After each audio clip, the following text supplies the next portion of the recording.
for to leave. Stand in your arms without falling to your feet. But there's a side to you that I never knew all the things you say. They were never true in the games you play. You would always win. But I set fire to the rain, watch it pour as I touch your face. When it burned, will I cry? 'Cause I heard it screaming out your name. Your name. Where lay with you. There, close my eyes. Forever, you and me together, nothing is better. 'Cause there's a side to you that I never knew of. Say they were never true in the games you play. You would always win. But I set fire to rain, watch it pour as I touch your face. When it burned, will I cry? 'Cause I heard it screaming out your name. Your name. I set fire to rain and look the rust into the flames. When it fell, something died, 'cause I knew that was the last time. The last time. Sometimes I wake up by the door. That heart you gone must be waiting for. Even now when we're already over, I can't help myself from looking for it. I said, all right, guys, we're gonna go ahead and get started. I know we have, there's a group still signing on here, so we'll get through some of the introductions and welcomes, and hopefully by the time we get started with the real part of the program and the makeup, more folks will have signed on.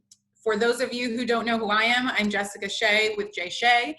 We are an event design and strategy company based here in the DC area, and we have started doing these joyful Zooms to really continue what we do typically live, which is bring joy to live experiences, but instead we're doing them virtually now, especially for those of us who are in this hospitality industry and struggling for many different reasons.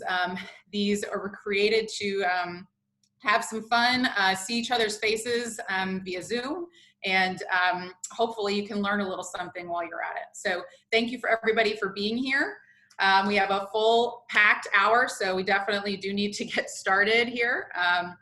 Please take a look at the chat. If you guys are familiar with the chat feature, you are welcome to use it as we go through the Zoom today with Holly and the session. If you have questions, you can take yourself off mute and ask it. We keep the group small for that reason, so that it feels more like a dialogue and conversation, or you can just type it in the chat, and Megan, part of my team, you'll see her also with the same background as me.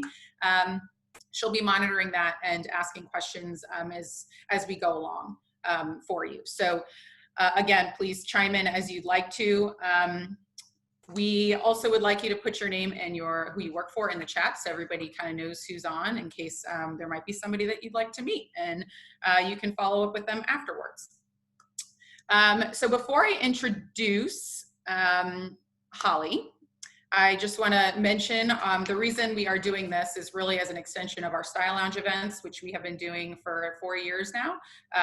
They are activations that you can bring to your association annual events or any other corporate function where essentially it's a pop-up salon and makeup by Holly, and Holly is our preferred partner for that. We've been working with her team on our Style Lounges for PCMA at the Visionary Awards.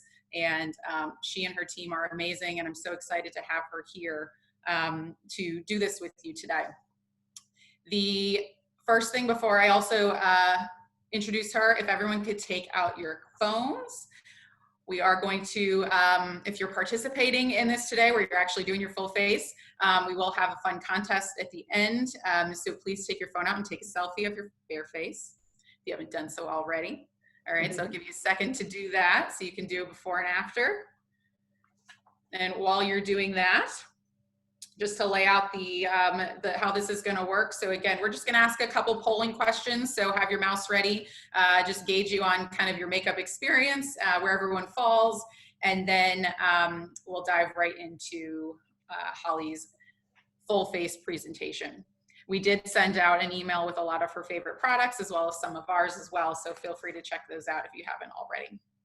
So while you're taking your picture, I'm just going to introduce you to Holly Bird Miller. She is a brand and beauty expert who has over 25 years of experience. She is the CEO and founder of Makeup by Holly Beauty Partners and is an international makeup artist and certified makeup instructor who travels globally, educating makeup artists and beauty enthusiasts on the fundamentals of makeup artistry, beauty, branding, and consulting. And she uses beauty as a catalyst to encourage and empower all women to look and feel their best, which I can absolutely relate to on the fashion side of things. So makeup, I need a little help, so I'm glad to be here too. All right, so without further ado, I'm going to ask Megan to switch over to Holly and go on mute. Take it away. Fantastic. Good afternoon, everyone. Thank you so much for being here with me today. I am truly honored to be able to spend this next 45 minutes or so with you, helping you to achieve your beauty goals. So I hope everyone has their makeup handy, has their tools handy, as well as your hand sanitizer. I'm sure you guys have plenty of that handy these days. So make sure you have that handy. Your hands are nice and clean, because we're gonna get right in and start touching our faces and making sure that we are meeting our beauty goals. So the first thing we're gonna do is, you guys will probably already have noticed, you do not need to adjust your screen. Yes, I do have one side of my face already done. This is the finished look, and we're gonna do the other side together. So you guys follow along with me as best you can, and I will make sure that I answer any and all questions along the way. So let's get started. All right, so the first thing we're gonna do is start with brows. I really love framing the brows, making sure that they help to bring everything together and tie the whole look together. So grab your brow powder or your brow pencil or your brow gel, whatever you have to enhance your brows. If you don't have any of those things, maybe if you have a matte, M-A-T-T-E, brown eyeshadow, that will work as well. The key to choosing the right color for your brows is to look at the roots of your hair. Your brow color should match the roots of your hair. If you have dark brown hair, darker roots. Now, if you are a blonde, then you want to go with a softer brown, or if you're a redhead, you want to go with a softer brown, or even if you have gray hair. So grab your brow product, grab your brow pencil as well, and your brow tool. So this is a angled brow brush. So you should have a brush that's very, very, very stiff. It should be stiff and help you to get the traction and the tension that you need. So now we're gonna start in the arch of the brow, okay? So you start there first, and that's where you start building up that brow, okay? Start building it up from the arch first, and just use very short hair-like strokes. So you should literally be picking that brush or comb up and putting it down, picking it up and putting it down. It should not be one continuous motion, because it looks drawn on that way. And the key to nice brows is to make sure that they look natural. So the more that you are picking up that brush or pencil and putting it down, the more natural that brow is going to look and more contoured that brow is going to look.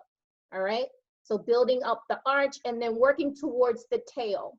All right, here's a trick for brows. If you hold a pencil at the outer corner of your eye, about a 45-degree angle, that is where your brow should stop, okay? Don't make it too short. Don't make it too long. It can drag the eye down if it's too long. So use this as a guide, about a 45-degree angle. That's where your brow should stop, okay?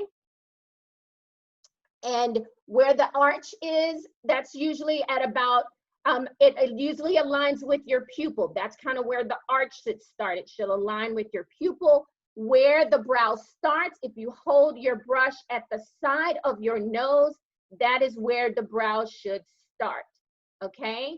So make sure that you are starting in the right position, your arch is in the right position, and that your tail is in the right position. And that's called brow mapping. That's how each and every person, no matter what your brow shape is, you will always, no matter what your eye shape is, rather, you will always have the perfect brow if you follow that technique. When you go to the inner corner, you want to work upwards and use very short, again, very short strokes, working upwards to kind of fill in that brow in the inner corner of the eye. And it should always be lighter in the inner corner, darkest in the arch, and then it gets a little bit darker and then starts to fade a little bit towards the tail. That's how it looks more natural. All right. And so now that we've done that, if you have your brow comb, which looks like this is your brow comb, you can rake through the brows really, really gently to make sure they look nice and natural and they don't look drawn on. Okay, so if you got a little heavy-handed, you can take that brow comb and just rake through it really, really gently so it looks nice and natural. All right, so that's gonna give us our brow shape, and that's gonna help to contour the brow. It's okay if it's not perfect to begin with.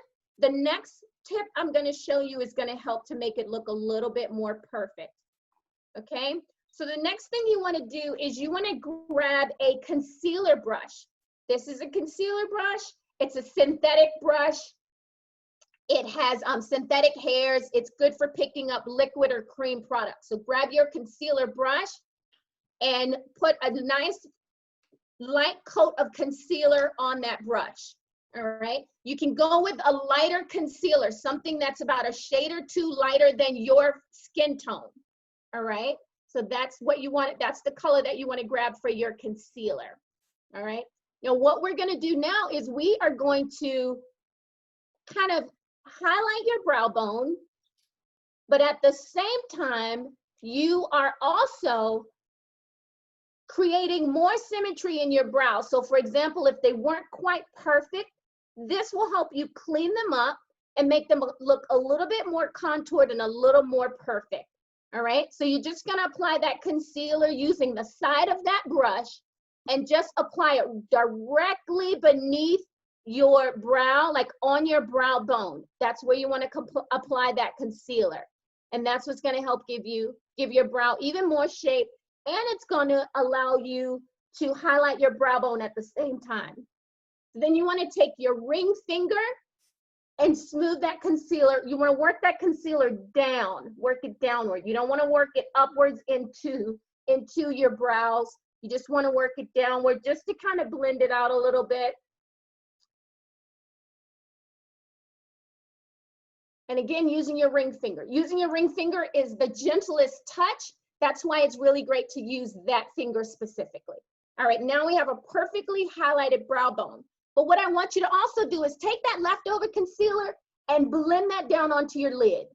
Go ahead and blend that down onto your lid, because now this concealer is going to serve as your eyeshadow base as well. So you know, they do have eyeshadow primers. You can absolutely apply eyeshadow primer on your base, but this concealer can also serve as your base for your eyeshadow. It can also serve to prime your lid.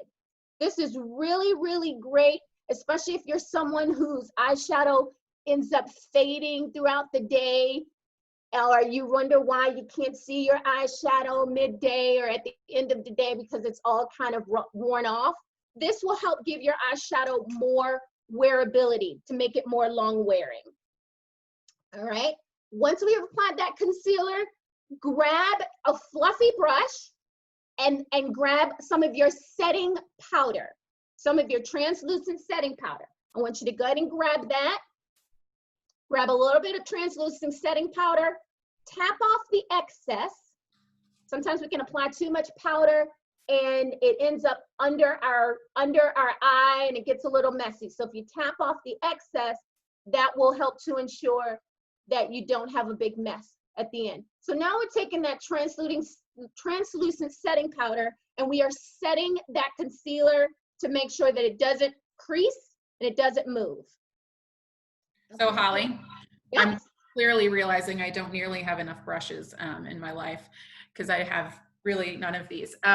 If you do not have a concealer brush, could you use your finger for the whole thing you just said, or what would you, or is it really like you really should get a brush for this?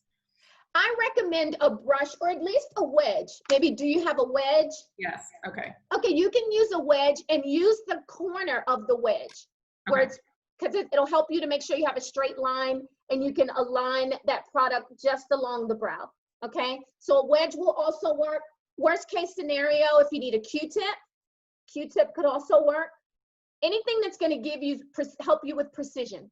Gotcha. Okay, but great question. All right, you guys looking good. Everybody's looking good. I see you all working. Beautiful, beautiful.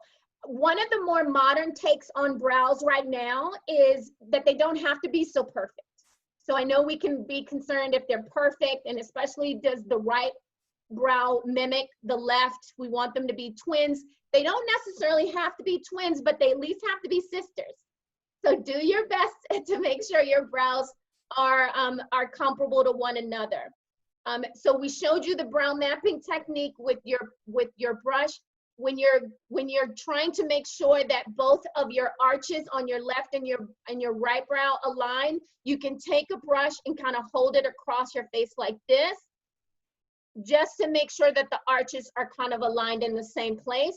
If they are not, then you can go back in and add a little bit more to make sure that they are level, that they're even. Okay, so that's another trick as well. All right, beautiful, beautiful. Everybody's looking great. All right, the next thing we're gonna move on to is eyeshadow. Okay, so we're gonna move on to eyeshadow. And I recommend a minimum of 2 colors for eyeshadows, but you can use up to 4 colors. It just kind of depends on the look you're going for. Here's a tip with eyeshadow. You want to choose colors that complement your eye color. So for example, if you have green eyes, purple, like a lilac, a purple is going to make your green eyes pop even more. If you have blue eyes, then rust colors, yellows, or copper colors are going to make your blue eyes pop even more. If you have brown eyes, then you're pretty much, you can run the full spectrum. You're not limited. So be aware of the colors that are going to complement your eyes best. If you're using 2 colors, you want to choose a mid-tone color. So a color that's about maybe 2 to 3 shades darker than your flesh tone color. So that's a safe general rule of thumb. You can choose a mid-tone color, and you want to choose a fluffy brush, kind of like a fluffy or rounded brush, because this is a brush that's designed to work in the kind of in where your eye folds. We call it the crease. So that's what you're going to carve out first. So you want to take that brush and you want to apply that mid-tone color in your crease. All right, and you want to just use windshield wiper motions to go back and forth in that crease, okay? Until you've kind of gotten the definition that you're going for, that you aspire to, and you can see that crease nicely defined. All right, that fluffy brush is going to help you to just pick up just the right amount of product you need. The tighter the bristles on a brush, the tighter, more compact the bristles are on a brush like this one, for example, they're really tight, the more product you're going to pick up. The looser, the fluffier the brush, the less product you're going to pick up, and it's easier to just blend it out across your eye. So again, grab that mid-tone color and apply it in the crease, going back and forth to carve out your eye. All right? Perfect. And you can do that to your desired look. All right? After you've chosen that mid-tone color, then you're going to choose a lighter color. Actually, correction, let's do this first. Choose a darker color. If you're going to use 3 colors, this is where I'm going to tell you where the darker color could be applied. If you're going to use 3 colors, the darker color can be applied in the outer corner of your eye. So this is where you want to use more of an angled brush, something that has more stiffer bristles, so you can get a tighter control on just applying that product in the outer corner of your eye. Okay, right here where your eye, right in the outer corner, and then you want to apply that eyeshadow so that it meets kind of like right in where your eye folds. So we call it kind of like an inverted V. So you want to create like an inverted V in the outer corner of your eye. All right, that's going to help you to define your eye even more. It's really going to help to bring a little bit more depth and dimension into your eyeshadow.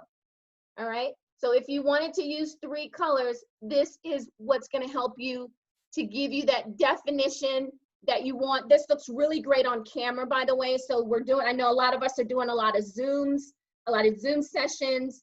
And so this is great for defining the eye. All right, so that's where that darkest color is going to go. The lightest color, now you're going to choose a light color. Okay, the light is something more light, more reflective. When the light hits your eye, that's where people's attention will be drawn first, is the lightest, most reflective color. And so we're going to put that in the inner corner of the eye. We're going to apply it in the inner corner, and I'm using a lid brush. So again, the bristles are a little tighter, more compact, so it's going to help me pick up more product. We're going to apply that on the lid, and it's going to meet that 3rd color that we applied in the outer corner. It doesn't need to overlap, but it should meet. Okay, so it should meet right in that fold right on the lid, and it should meet that darkest color. For those of you who have hooded eyes, I know that's more common as we get older. Hooded eyes is where when you open your eyes, you can't really see your eyeshadow. It's almost like your lid, the excess skin from your crease has drooped a bit and it's covering your lid. For hooded eyes, you want to make sure you bring your eyeshadow up a little bit higher than your normal lid. You want to bring it up maybe even into your crease, so that when you can see it, when you open your eyes, you'll be able to see it. So this is good if you can start learning how to apply your eyeshadow with your eye open, then that's a good tip too. So apply it with your eye open so you can see exactly what your eyeshadow would look like. Okay? So Holly, just to recap, you technically should have 3 different brushes for each of these colors. You should. Also, not just because of the colors, but also because of where you're placing them on your eye. The brushes, the tools are just as important as the products themselves, because the tools are going to help you get into those little tight areas. Like I mentioned, the outer corner of your eye is kind of tight over there. You want a brush that's angled, that can really fit in that area. Okay? And then for your lid, having a flat brush, a flat kind of compact brush like I'm showing you, would help you really place that product really nicely on your lid, versus a fluffy or bigger brush. It would get a little messy. You'd have to work harder, not smarter. I'm all about working smarter, not harder.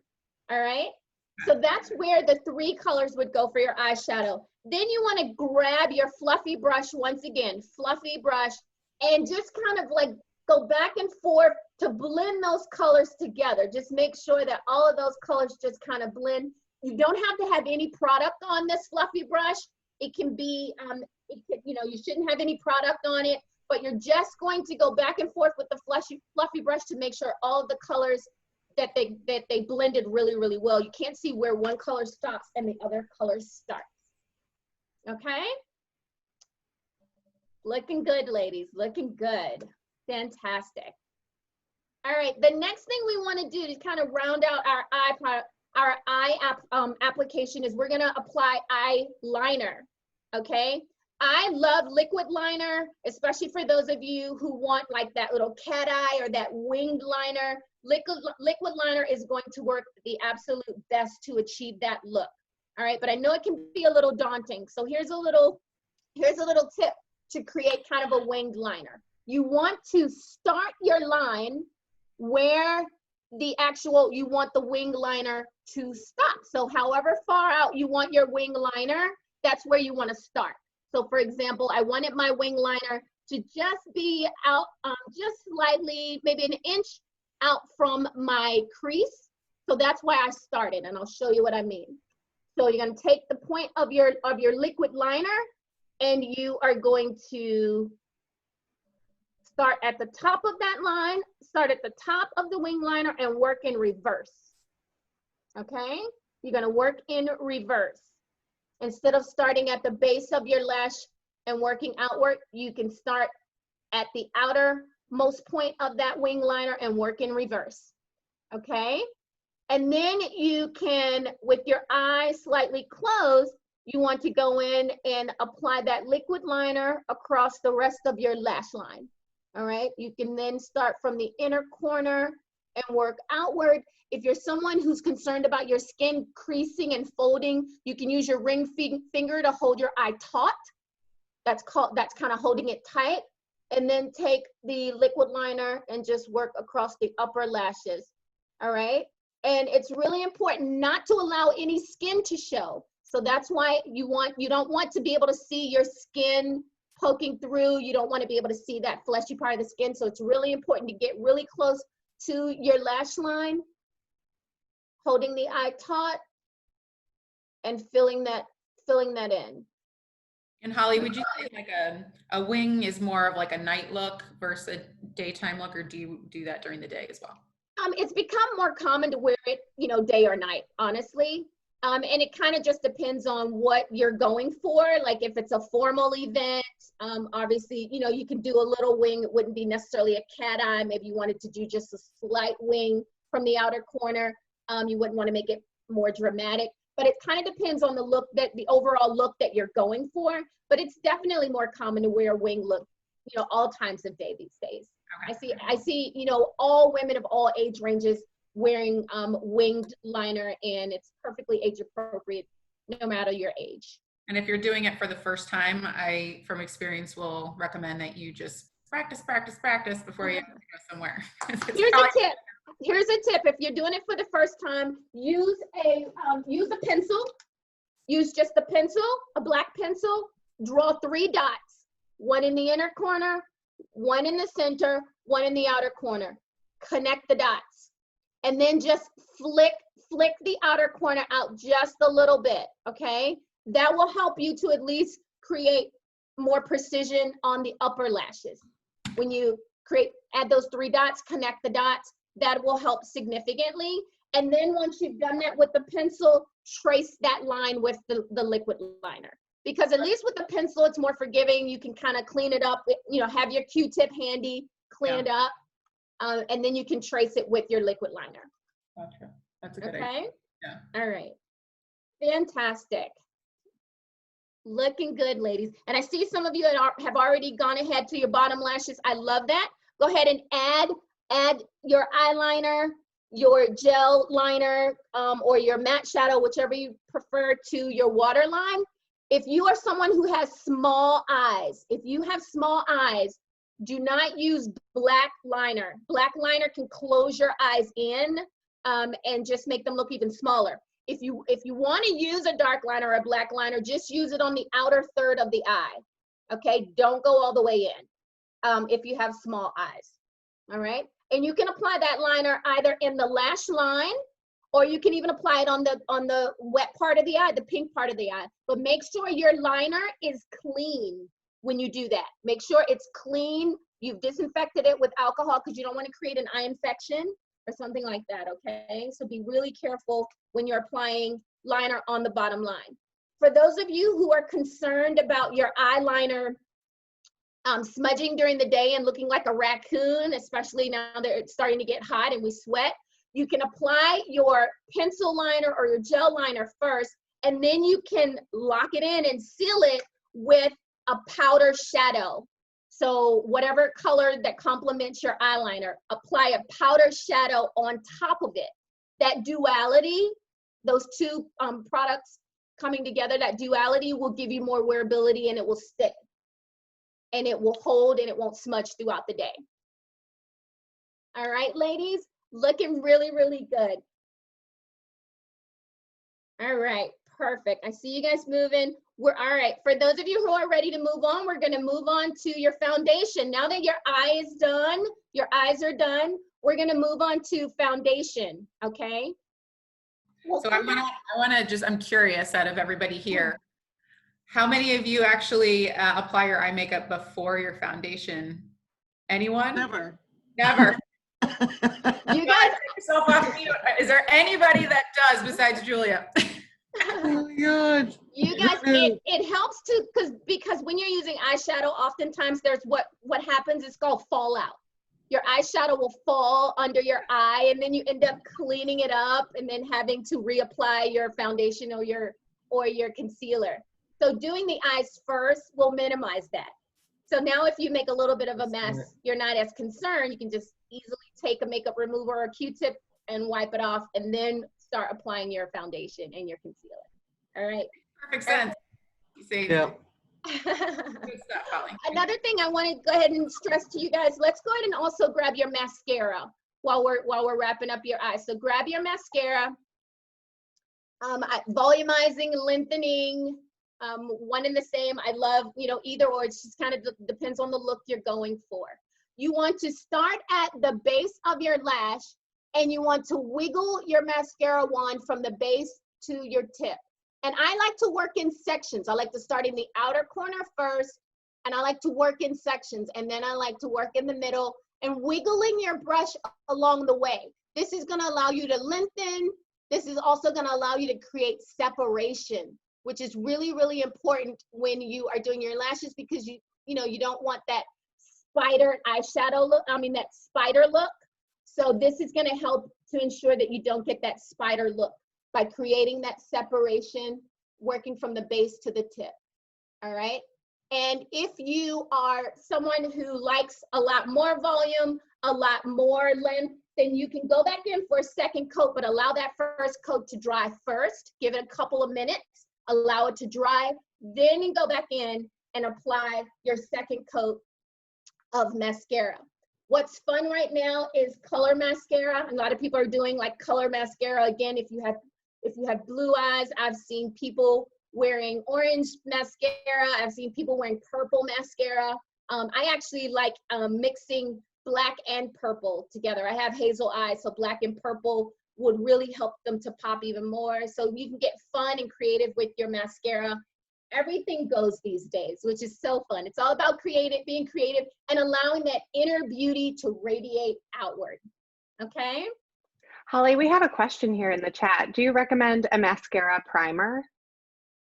I do. It's not always necessary, but if you're someone who especially has a problem with your lashes, maybe your lashes are a little short on the shorter side, or maybe they're not as full as you'd like, a primer will give you about 30% more volume and more length.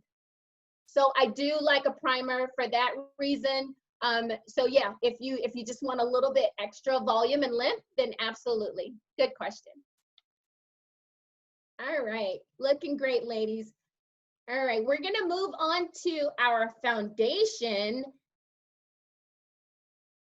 All right, I'm gonna give you guys a little bit more time to finish up your eyeshadow. I see you guys are still moving and working and looking beautiful.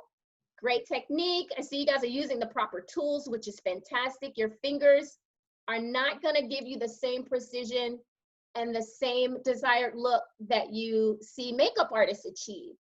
Also, those little eyeshadow in the quads that you purchase, those little round eyeshadow applicators that come in the quads of eyeshadow, they don't work as well, ladies. It really, to Jessica's point earlier, you really do need to have the appropriate brushes to make sure that you get the application that you're going for and that you are working smarter, not harder. Beautiful. And Holly, what are we doing about bottom lashes? We're not going to do anything just yet because we want to apply our foundation and our concealer. Yep, we want to apply that first, and then, because again, I don't want you to have to do double duty. So we will get to that in a moment for sure. Perfect. All right, you guys ready for foundation? Let's get into foundation. So whether you are spraying it on, if you are going to be applying it with your fingers, that's perfectly fine for foundation because you can warm up the product and press it into the skin. I am personally going to be using a synthetic foundation brush. I do recommend using a brush or even a sponge if you have access to a sponge. If you're going to be using a sponge, here's a tip. You make sure your sponge is slightly damp if you're using cream or liquid. Okay, if you're using cream or liquid, make sure your sponge is slightly damp because it will help to press the product into the skin and make it go on a lot better. So right now I am, and then when you're ready to start applying your foundation, you want to start in the center of the face. And I'm using circular motions because I don't like to see where the product starts and where it stops. And that's really important. When you're applying your foundation, you don't want people to see where it starts and where it stops, okay? So you can use circular motions, or you can start working in the center of the face and working outward, okay? That's really important because you don't want people to see what we call lines of demarcation. So working in the center of the face using circular motions is a great technique, or at least just making sure that you work outward. All right, working out towards your hairline. It should fade into your hairline. No one should see where your foundation starts and where your skin starts. Like, it should look like, your foundation should look like an extension of your skin. And you can apply it under your eyes. So, you know, feel free to get your foundation under your eyes as well. And when you get to your jawline, don't stop there. Keep applying that foundation under your jawline and have it fade onto your neck. Okay, and it should just fade down onto your neck. No one should be able to see the difference again between your skin and your foundation. It should literally look like you are flawless and you woke up like this. And it should look like your skin and not like you're wearing a mask. All right, so once you get that foundation on there, I would recommend using something to press it into your skin, okay? So you really want it to look like your skin. You do not want it, again, to look like a mask. So press it into your skin.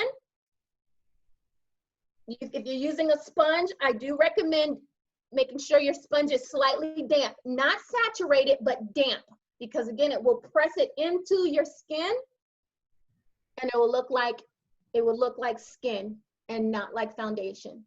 If your ears are going to be exposed and you're going to an event, get a little bit on your ears. It's perfectly acceptable to do that because, again, you want everything to match. You want everything to complement. Your face should literally match your décolleté. Everything should match all the way down, okay? So make sure you're choosing the right foundation. I know that can be tricky to know which is the right foundation color for you, but you need to know your right foundation shade. So when you're getting color matched, match your foundation, like do a swatch on your jawline, and then look at your jawline and look at your décolleté to make sure everything matches. That's kind of how you're going to know that you have the perfect foundation shade. Okay. If you have large pores, I do want to mention beforehand when you do skin prep, if you have large pores, you can even start with a primer beforehand to help fill in your pores and to give your makeup even more long wearing. It'll be more long wearing if you wear a primer, and it's also going to help with like I said, filling in your pores and making sure that the application is more smooth and a little bit more even. So you're more than welcome to add a primer to your routine as well. Something that complements your skin tone and your skin type, rather, your skin type. So if you have oily skin, look for a mattifying primer. If you have dry skin, look for something hydrating. So just know your skin type. That's just as important as knowing your skin tone. Holly, if you're like, I get red around my nose area, what is the trick for that? You said you get red? Yeah, redness around like my nose. I feel like I have to do more foundation in that area. Is That's that what pretty common. color comes in, or? Yeah, you can go in with, well, depending on how red. If it's really, really red, then you can even add a corrector. A green corrector helps to neutralize redness. That sounds weird, but green will neutralize redness. So if you get a pimple, for example, if you had that redness, if it's severely red, then add a very thin, very, very thin layer of corrector. Just where you need it, only where you need it. Don't feel like you have to put it all over the place, only where you need it. Let that dry for a couple minutes and then go over it with your foundation. That should help. If it's not severely red, then a concealer, a flesh tone color concealer will help as well. And that goes under the foundation? Yes. Okay. Yep, you want to put it under the foundation and then you can apply the foundation on top. Now, concealer is designed to help to minimize discoloration, to make things look a little bit more even. Foundation isn't designed to do that. Foundation is only designed to help make sure your skin looks, the texture is kind of helping to even out the texture. But foundation, you shouldn't be looking to foundation to give you full coverage to cover everything. All right, that's when you can start to look like you have a pancake face. Some of those other products like the corrector and the concealer can kind of help to make sure things are more even and corrected before you apply foundation. That way you don't have to apply so much foundation. Does that make sense? Okay, perfect. All right, so now we have our foundation on. We've pressed it into the skin. It looks like our skin. The next thing I'm gonna recommend we move on to is our concealer, okay? And I do want to add one thing about foundation. Make sure you choose the right foundation for your skin type or the look that you're going for. If you have dry skin, then a cream foundation is going to work best, a liquid foundation. If you have oily skin, then a powder foundation is going to work best. So just knowing your skin type will help you to choose the right foundation as well, okay? If you want dewy, glowy skin, then you can even add what we call a mixing medium to your foundation. Just it's 2 pumps of your foundation, 1 pump of your mixing medium. This is a liquid illuminator that I really like. You can add this into your foundation, mix it up, and then apply it on your skin if you want dewy skin. And I know that's really popular right now to have dewy skin. Okay, perfect. Next thing we're gonna grab is our concealer. All right, for our under eye. So grab your concealer and grab a concealer brush. This is a synthetic brush that I've grabbed. That's going to work best for concealer because it is a liquid or a cream. A synthetic brush is going to work best. All right, so you want to grab a concealer. If you're going for a brightening effect, then you want to choose a concealer that has that's a little bit lighter than your skin tone, maybe a shade or 2 lighter than your skin tone. And you're going to apply it in a V, kind of like in a V-like motion. So you're going to work down the side of the nose, and then you're going to kind of work towards the outer corner of the eye and kind of work like in a V-like motion. You get a generous amount on there. Now, if you're someone who have fine lines and wrinkles, just use a lighter weight concealer. Don't use anything too heavy because it is going to accentuate. If it's too heavy, it could accentuate your fine lines and wrinkles a little bit too much. So be careful of the formulation that you're choosing if you have fine lines and wrinkles. All right. So this concealer you put on after your foundation, under your eyes. Yes. Afterwards. That's what's going to help to make your eyes look more bright, make you look more awake. Nobody gets 8 hours of sleep anymore. I know I don't. So, on those long, when you have a long day and you haven't slept very well that night, this can help to brighten your under eye, make you look more refreshed and more awake. All right. And you want to press it into the skin. You really want to press it into the skin so that, again, just like your foundation, you don't want it to look like it's sitting on top of your skin. You want to press it in really nicely so that it looks like your skin. Okay.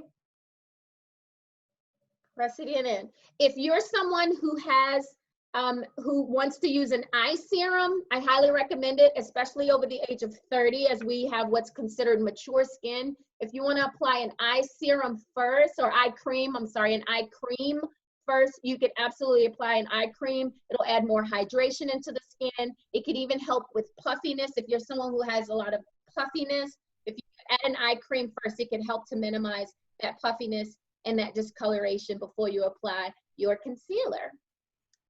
Once you're done with your concealer application, you can take just a little bit of translucent setting powder. And it's really important that it's translucent because that means the way it's formulated, it's really a lighter weight setting powder. You can take your wedge, or if you're older and you have fine lines and wrinkles and you don't want too much powder to accentuate that, you can use your ring finger to finger powder. So just grab a little bit of powder on your finger and press that into to set, okay? So, you don't have to be concerned that you can't use any setting powder under your eye because you're older. It's just using a lesser amount and using the right formulation. As I mentioned, a translucent setting powder is going to serve you best. Holly, Holly- sorry, I have a question for you. So the translucent powder, should it match the color of your foundation? It can't, yes, it should match the color of your foundation. If you don't have something that matches the color, like for example, if you're cool, then you want to choose maybe a cooler, a lighter weight setting powder. If you're warm, then you want to choose like a warmer, more yellow setting powder. But yes, that's a good question. They do have translucent setting powders that are invisible, like they really don't have, they're colorless. So you can choose that just to be on the safe side if you're not certain what's going to work best for you. Okay, great question. And especially if you're contouring, we'll talk about contouring too, but when you're contouring, you want to use a powder that's going to complement that contour and not disrupt that color.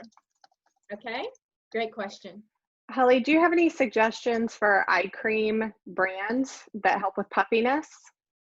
I do. So Peter Thomas Roth, PTR, is a great brand that that has great eye creams that have like serums in them to help.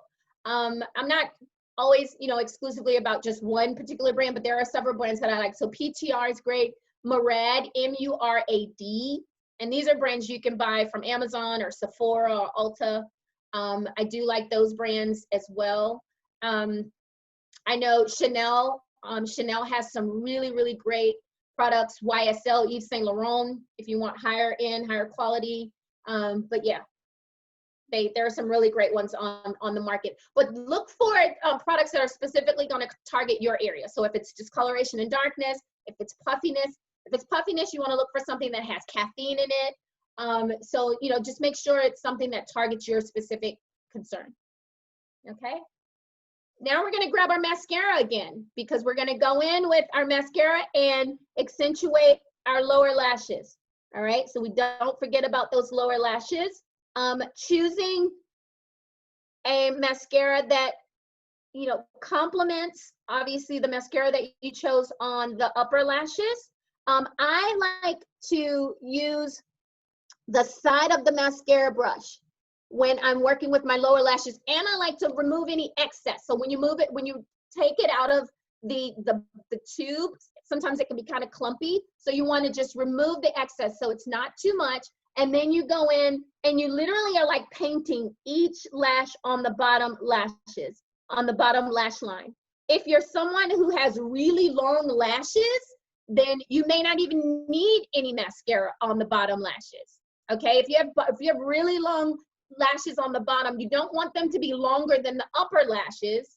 So just use, maybe you don't need any at all, or maybe you just use a very teeny amount. Okay, so you don't have to apply mascara on the bottom lashes. It's just preference and the overall look that you want to go for. Like I like my eyes to pop and to look brighter and wider. So I apply product on both upper and lower, but it's just personal preference. Okay. All right. Good deal. Excellent. So after we've applied the mascara on the waterline, now we're going to move on to contouring. I know that's something a lot of people want to know how to do. So let's move on to contouring. Grab a brush. So depending on how precise you want to be, like I like this brush for contouring. This is more of a flat brush that helps me create kind of the contour line. It helps me to work a little less hard in creating that line. But if you only have a fluffy brush, that's fine too. I'll show you how to use the side of your fluffy brush to create, to contour your cheeks. So grab your bronzer and your fluffy brush. You want to use the side of the brush. You don't want to use the rounded part of it. That's going to apply too much product. Use the side of the brush. Yeah. Okay. Start at the top of your cheekbone. Start at the top of your ear. The top of your ear is your guide, and you want to create, you want to transfer that product just along the cheekbone, but you don't want to go in too far. So here's when you need to stop at the outer corner of your eye. Okay, so do not bring that any lower than the outer corner of your eye, because you're going to drag your cheekbone down too much if you do that. So let's just start using the side of the brush and just applying that product just along that cheekbone area, just right under that cheekbone, just carving it out. Now you want to choose a bronzer that does not have a lot of sparkle and a lot of glitter, because it won't look natural if you choose a bronzer that has too much sparkle and too much glitter, okay? Jessica, I see you. Let me see your motion one more time. Oh, she's calling me out. That's okay. That's all right. You are beautiful, beautiful. You just, yeah, you just kind of want to carve out that cheekbone so that when you look at it from the side, you can see it. You can kind of see it. And then if you look center, you can kind of see that cheekbone kind of like defined a little bit more. Perfect. If you feel like your line is too harsh, you can grab a little bit of translucent setting powder and just kind of go over it to diffuse that line a little bit if you feel like it's too harsh. All right. Beautiful. Amy Cole, your cheekbone looks amazing. Oh my gosh, that looks gorgeous. Beautiful work, beautiful work. Zoom later, so I'm so happy to do this. Thank you. Oh, it looks amazing. All right, and then if you want to take that bronzer and just apply it, depending on your face shape, okay? If you want to apply some along your temple, you can do that just along the side of the temple. Don't get too close to the eye, just along the side of the temple. I like to apply it, if you're someone like me who has a really broad forehead, I'll even apply it all over my forehead because I don't want people to really see that so much. When people look at my face, I want them to look at the lightest areas of my face first. And that's where people's eyes will be drawn. Whatever is lightest, when they first see you, that's what they'll notice. That's why I like, you know, when people accentuate the inner corners of their eyes with light reflective colors, and then they highlight in the center of their face, because that's where people's attention will be drawn first. Anywhere that's contoured, that's what they'll notice. That's what they'll notice afterwards. But focus on keeping things light in the center of the face and a little bit darker and more contoured on the outer corner, all right? If you have a small forehead, do not contour your whole forehead. It will make your forehead look even smaller, okay? So only contour your whole forehead if it's bigger like mine, but you don't have to do that if you have a small forehead. Just keep it close to the hairline, okay? The temples and the hairline. And then if you have a broader jawline, you can even sweep it down along your jawline, but only if it's broad. If you like the way your jawline is defined, do not contour. You don't need it, okay? So just be mindful of that. And Wait, say that again about the jaw. Don't do the jaw if what? If you have a broader jawline and you want it to look a little bit more like a oval shape, if you want to kind of like diffuse your jawline a little bit, then you can contour it, okay? But if you don't have a broader jawline, you don't have to contour it to create kind of like that oval shape. All right? Okay. And then you can even sweep it down onto your neckline. All right. Like me, my décolleté and everything's exposed. I like to add bronzer there. It just kind of depends on the look you're going for. If you have a double chin, you can contour your double chin.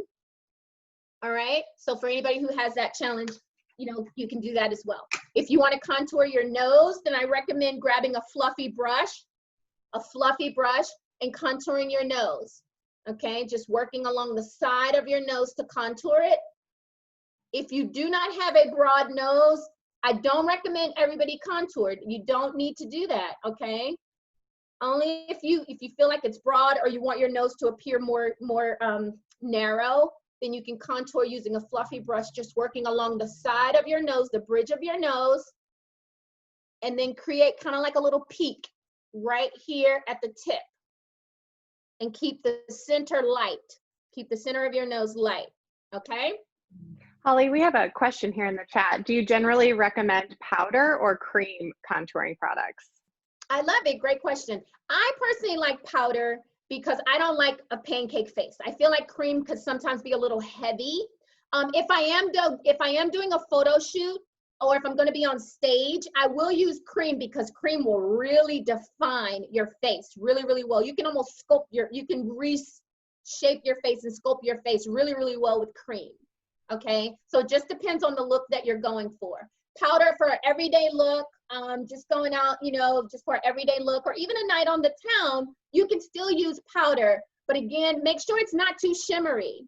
That's the key. That's the thing I see a lot of people using products that are way too orange or too shimmery, and that doesn't look very natural. So you want to use products that are a little bit more matte bronzers, and that they are literally giving your skin almost this sun-kiss glow that looks natural, not so painted on. Okay, great question. All right, perfect. So now we've done that. If you want to add blush, you can. I know some people don't wear blush right now. It's a little bit more contemporary to maybe not wear blush. They'll just use bronzer to kind of warm up their cheekbones a little bit more. So you can absolutely do that. But if you want to use blush, grab a fluffy brush like this. Okay. And everybody, just so you know, like we are going over time. We will, if you have to get off, we will post the video, but feel free to stay on and continue. How much time do we have? Can I have a time check? It is 1. We're good for another 15. We can go another 15 minutes to complete our look here. And Okay. if you have to get off, we'll record the rest and everything. So. Perfect. If you want to add blush, smile so that the apples of your cheeks are pronounced. Use circular motions and start at the apple and just fade out to the top of your ear. Just fade out to your hairline to the top of your ear. This is where your blush should meet your contour, but they should not overlap. Okay, so just smile, use circular motions, or you can even do a Nike, kind of like the Nike swoosh symbol, just kind of work back and forth on your cheekbone, but you want to make sure that you are working outward. You're not pushing the product inward. You always want to be working outward so that people can't see any lines of demarcation. Okay? And that's how you apply brush. Beautiful. If you're older and your cheeks are starting to sag a bit, your cheekbones aren't necessarily where they were before, you just want to focus on the apples of your cheeks. You don't have to sweep that product out. All right? So if you're older, just focus on the apples, just the apples. Okay? Using circular motions and just focus on keeping the apples nice and rosy. By older, what do you mean?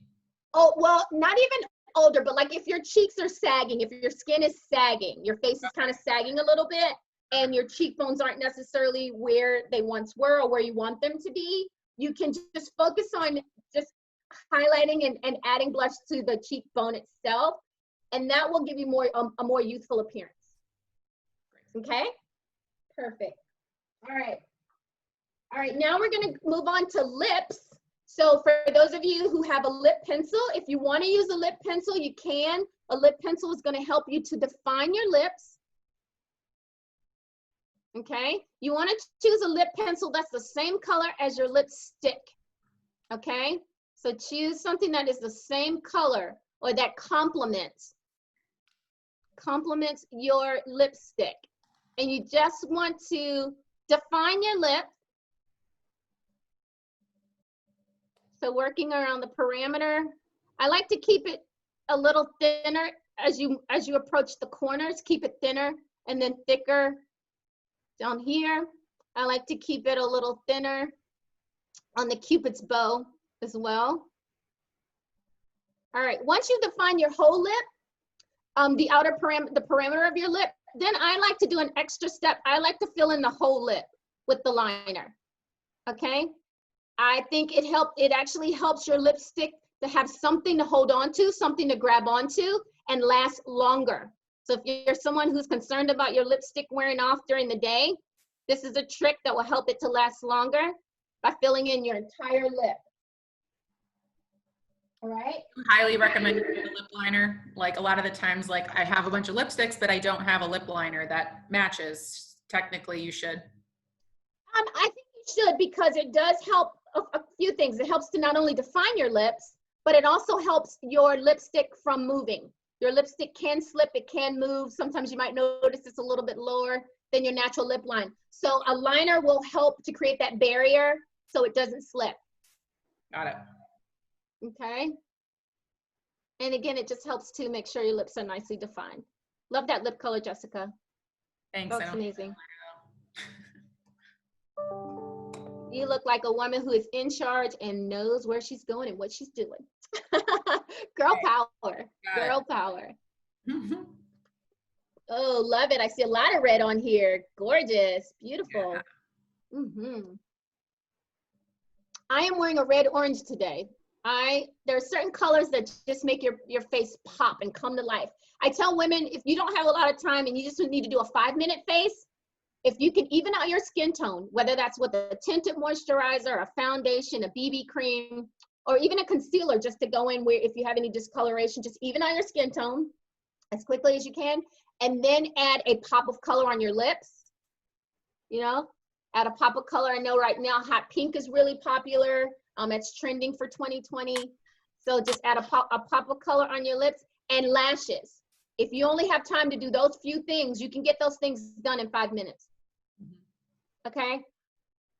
All right, the trick with red lipstick, ladies, is you want to make sure you bring it in far enough so that when you're talking, you can't see the fleshy part of your lip. You can't see that pink part. So you have to bring your red lipstick in a little bit further than you normally would any other colors. And if you're concerned about lipstick getting on your teeth, then you want to just take your finger, make sure it's nice and clean and sanitized, or take a tissue, wrap it around your finger, pop it in your mouth, and pop it out. That's going to help to remove any excess lipstick that may be a little bit too far and you're concerned about getting it on your teeth. All right, gorgeous. Lips are done. If you want to have a perfect pout, you can add a little gloss just in the center of your lip. That will give you what's called a perfect pout. All right, last thing we want to do is we want to set everything. We don't want anything to move. So grab your fluffy brush, your translucent setting powder, and now you just want to dust a really light coat of setting powder, or some people may even call it a finishing powder. Okay, you just want to add a nice coat across your face just to set everything. Liquids and creams will slip. You have natural oils in your skin. Liquids and creams will budge throughout the day. So you can set it. And then I see Amy's already ahead of us with her setting spray, which I love. That'll help to make sure that your makeup stays as well.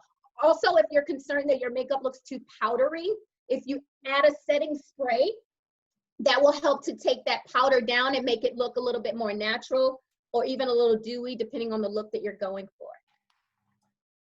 So you put the translucent powder on after, I've always put it on before my bronzer, before my blush and everything. So that's so interesting.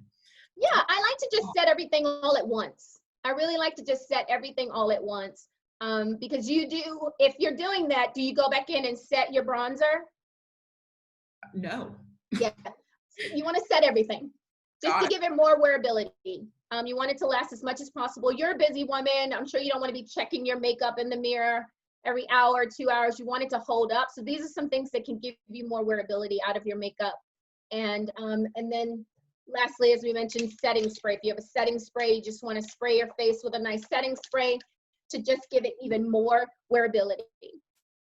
So that, ladies, is a full face. I know we talked about a little bit of highlighter too. If anybody wants to highlight, you just want to highlight on the top of your cheekbone.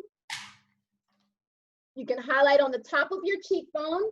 Again, working out towards your hairline because it's always important to make, and that will help to sculpt your cheekbone even more too. Between the bronzer and the highlight, that's going to help to sculpt your cheekbone even more. Okay, kind of see that look? So that will help to define those cheekbones. So top of the cheekbone, some people will even go in the bridge of the nose. Great. That is pretty much a full face, ladies. I'm sorry we ran over a little bit, but I hope it was hugely helpful. As you see, makeup, there's a lot of steps to it to create a full face. I mean, it's all about channeling your inner beauty and allowing that to radiate outward and whatever your personal preference is, okay? So I am so excited that we were able to have this time together to share and to help you meet your beauty goals. I'm absolutely open to any questions or comments at this time.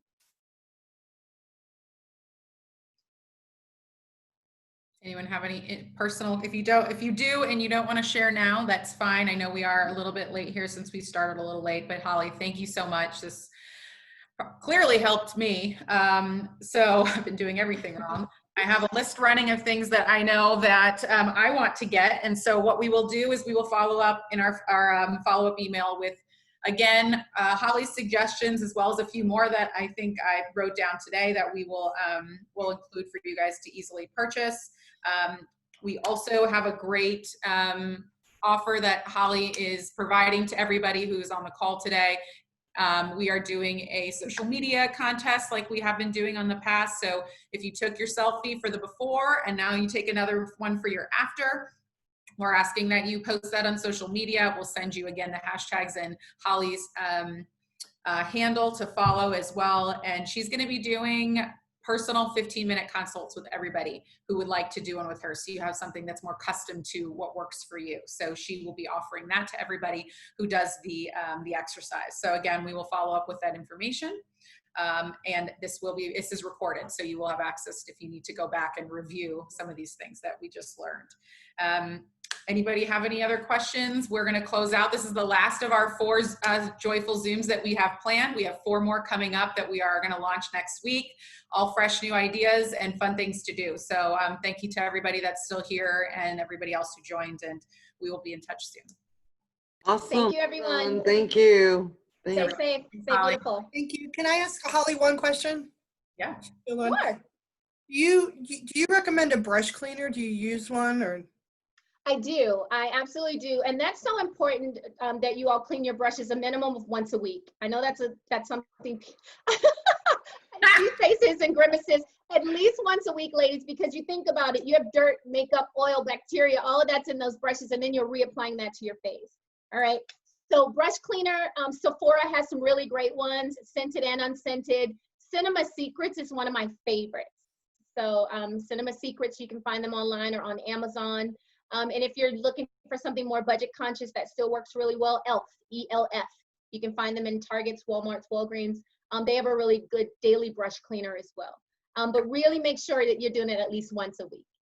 Have you seen that thing on Amazon that like twirls the brushes? Like you put in, do you recommend that?